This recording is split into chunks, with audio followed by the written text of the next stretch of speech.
अरे बुद्धू, कहाँ जा रहे हो? अरे, जा रहे हो या घर वापस आ रहे हो? साथियों, नमस्कार। मैं विनोद विद्यार्थी एक बार फिर अपने विशेष कार्यक्रम पोस्टमार्टम में। साथियों, आज हम पोस्टमार्टम करेंगे भारत की विदेश नीति का। इसमें हम विशेष नज़र डालेंगे पीएम मोदी की इजराइल और फिलिस्तीन की वर्तमान परिस्थितियों पर। उनकी विदेश नीति कैसी रही और विश्व धरातल पर उसका क्या असर हुआ। साथियों, जैसा कि आप सबको पता है कि फिलिस्तीन के हमास नामक एक संगठन ने, जो कि आतंकी संगठन कहा जाता है, फिलिस्तीन के लिए वो एक क्रांतिकारी संगठन है, एक राजनीतिक पार्टी है, परंतु इजराइल के लिए वो एक आतंकवादी संगठन है। उस हमास ने इजराइल पर हमला किया और लगभग 5,000 रॉकेट उसने इजराइल के ऊपर छोड़े। हमास के इस हमले में लगभग 1,000 के आसपास निर्दोष इजरायली नागरिक मारे गए। पूरे विश्व ने इस घटना की निंदा की। साथियों, जब ये हमला हुआ तो भारत ने, विशेषतः पीएम मोदी ने, इजराइल के प्रधानमंत्री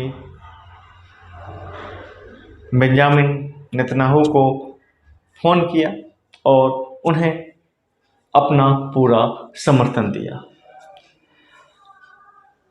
भारत के अलावा कई यूरोप देशों के राष्ट्राध्यक्षों ने और अमेरिका के राष्ट्र अध्यक्ष ने भी इजराइल को अपना समर्थन दिया। इजराइल ने सबका समर्थन मिलने के बाद फिलिस्तीन के गाजा पट्टी पर जबरदस्त हवाई हमले किए, जिसकी आशंका थी। ये हमले बड़े निर्मम तरीके से किए गए।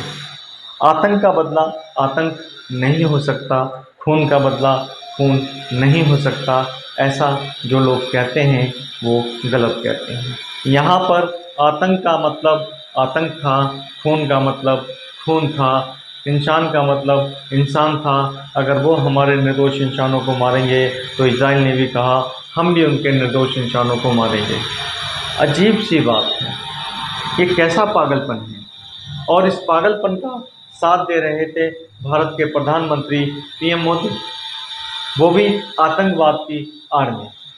ये ठीक है, भारत भी लगातार ऐसे आतंकवाद को झेल रहा है और उसकी कोशिश होती है कि दुनिया के विश्व पटल पर आतंकवाद सदा सदा के लिए समाप्त होना चाहिए। परंतु आतंकवाद की यहाँ पर कोई एक डेफिनेशन नहीं है, एक परिभाषा नहीं है जिसे पूरे विश्व पर लागू किया जा सके। ख़ास तौर से जो शक्तिशाली राष्ट्र हैं, इसमें अमेरिका है, ब्रिटेन है, न्यूजीलैंड है, ऑस्ट्रेलिया है, जर्मनी है, फ्रांस है, कनाडा है और बहुत सारे राष्ट्र हैं। उनके अपनी अपनी परिभाषाएं हैं। वो आतंकवाद जो उन्हें शूट करता है वो आतंकवाद नहीं है, और जो उन्हें शूट नहीं करता है वो आतंकवाद है।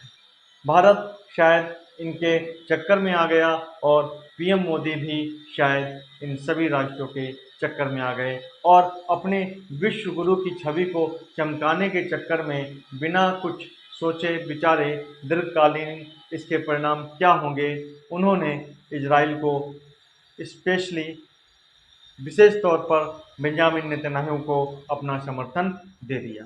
परिणाम ये हुआ कि इजराइल निरंकुश हो गया और उसने फिलिस्तीन के निर्दोष नागरिकों पर जिस प्रकार से हमला किया और जिस प्रकार से वहाँ पर निर्दोष नागरिकों को मारा गया, उसकी निंदा पूरे विश्व में होने लगी। खुद इजराइल के नागरिक जो अलग अलग देशों में हैं और खुद इजराइल में भी, वहाँ पर भी वहाँ के प्रधानमंत्री बेंजामिन नेतन्याहू के विरोध में प्रदर्शन शुरू हो गए। अब प्रधानमंत्री को भी ये समझ आने लगा था, शायद उन्होंने इस तरह का समर्थन बेंजामिन नेतन्याहू को देकर गलती की है। उन्होंने अपनी इस गलती को सुधारने के लिए विदेश मंत्रालय को आगे किया। विदेश मंत्रालय आगे आया और उसके प्रवक्ता ने स्पष्ट शब्दों में कहा कि फिलिस्तीन के विषय में हमारी वही नीति है जो आज़ादी के समय के बाद नेहरू की थी, इंदिरा की थी, राजीव की थी, अटल बिहारी वाजपेयी की थी। इससे थोड़ा सा कुछ रफू हुआ, मगर अभी भी प्रधानमंत्री जो थे नेतन्याहू के साथ ही दिख रहे थे। वो फिलिस्तीन के साथ दिखना चाहते हैं, मगर शायद वो दिख नहीं रहे हैं। साथियों, उसके बाद जब इज़राइल ने हॉस्पिटल को अपना निशाना बनाया और उसमें मासूम बच्चों सहित बड़ी मात्रा में औरतें और घायल मारे गए। ये एक ऐसा क्षण था जिसमें पूरा विश्व एकजुट हो गया, एक तरफ हो गया और उसने कड़े शब्दों में निंदा की इज़राइल की, कि उसने एक ऐसा घृणित कृत्य किया है जिसकी कोई माफ़ी नहीं है। वहाँ जो लोग अपनी ज़िंदगी को संवारने के लिए थे, अपनी ज़िंदगी को बचाने के लिए थे, उनको मार देना किसी भी इंसानियत को कलंकित करने वाला वाक्य है। अब जब इज़राइल की चारों तरफ से भर्त्सना होने लगी और फिलिस्तीन को इस मुद्दे पर बहुत तेज़ी के साथ उसे समर्थन मिलना शुरू हुआ, तो भारत को भी लगा, विशेष तौर पे पीएम मोदी को लगा कि उन्हें भी फिलिस्तीन का समर्थन करना चाहिए। उन्होंने भारी मन से इज़राइल के इस हमले की निंदा की और अब बड़ी खेप एक मेडिसिन की, अनाजों की और बाकी साजो सामान की, जिसकी फिलिस्तीन के गाज़ा पट्टी में वहाँ पर ज़रूरत है, उसे भारत के द्वारा भेजा जा रहा है। ये एक अच्छा संकेत है। साथियों, पीएम मोदी को अगर खड़ा ही होना है तो वो कमज़ोर आदमी के साथ ही खड़ा होना चाहिए। फिलिस्तीन इस समय वास्तव में कमज़ोर है और वो कमज़ोर इसलिए नहीं है कि वो आतंकवादी है, बल्कि इसलिए है वो अपने हक और अधिकार के लिए लड़ रहा है। कभी फिलिस्तीन जितना था, आज उतना इज़राइल है और कभी इज़राइल जितना था, आज उतना फिलिस्तीन है। आप ऐसा समझ लीजिए कि अगर दिल्ली को हम इज़राइल और फिलिस्तीन मान लें तो 1950 के आसपास फिलिस्तीन इतना था जैसे कि पूरी दिल्ली और इज़राइल इतना था जैसे कि मान लीजिए कि साउथ दिल्ली का संगम विहार इलाका। आज उल्टा हो चुका है। आज साउथ दिल्ली का संगम विहार है वो फिलिस्तीन हो चुका है और पूरी दिल्ली जो है वो इज़राइल हो चुकी है। अब आप सोचिए, ऐसे में अगर आप भी होते तो आप क्या करते? आपके पास आतंकवाद के अलावा क्या कोई दूसरा रास्ता बचता है? अगर ऐसा है तो हमें कमेंट करके ज़रूर बताएं। पीएम मोदी सही राह पर आ चुके हैं, मगर अभी भी वो इज़राइल की निंदा नहीं कर पा रहे हैं। ये बेहद निराशाजनक है। हमें आशा है कि आने वाले समय में पीएम मोदी पूरी तरह से घर वापसी हो जाएगी और जो फिलिस्तीन के प्रति जवाहरलाल नेहरू से लेकर अटल बिहारी वाजपेयी तक जो नीति चल रही थी, उस